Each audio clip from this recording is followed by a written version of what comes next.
Door తీరా. ఎవరు కావాలండి? ఏమా మీ ఆయన లేడా? లోపల ఉన్నాడు.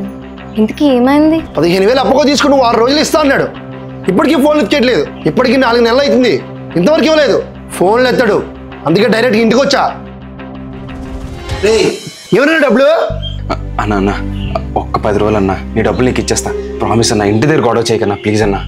10 రోజులు, 10 రోజులు చూసుకో మరి. సరే అన్న. అసలు ఎందుకు తీసుకున్నారు 15,000 అప్పు? అంత డబ్బులతో మీకు ఇప్పుడు ఏం అవసరం? రోజు రోజుకి బాధ్యత లేకుండా పోతుంది. ఆ 15,000 లేకపోయి ఉంటే మీ తమ్ముడు అసలు హాస్పిటల్లో జాయిన్ అయ్యేవాడే కాదు.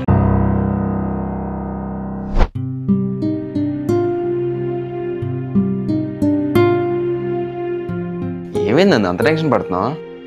మా తమ్ముడికి చిన్న యాక్సిడెంట్ అయిందంటండి. అర్జెంటుగా 15,000 కావాలంట. నాకేం చేయాలో అర్థం కావట్లేదు.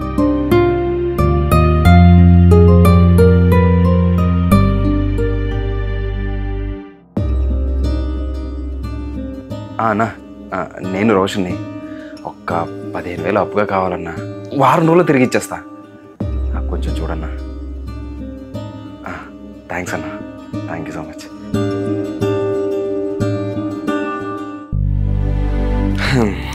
అమౌంట్ నీ అకౌంట్ పంపించాను చూడు, మీ వాళ్ళకి పంపించి. 15,000 ఇప్పటికిప్పుడు ఎలా అరేంజ్ చేశారండి? అవన్నీ నీకెందుకు, తర్వాత చెప్తాలే. ముందు మీ తమ్ముడు ట్రీట్మెంట్ ఇంపార్టెంట్, పంపించి ముందు. ఆ రోజు మీ తమ్ముడు కోసమే 15,000 అప్పుగా చేశా. క్లియర్ చేద్దామంటే డబ్బులు సరిపోవట్లేదు. ఐమ్ సారీ అండి. అత్త వాళ్ళని అయిన వాళ్ళలా అనుకొని కష్టాల్లో తోడుగా ఉండే భర్త దొరకడం నా అదృష్టం.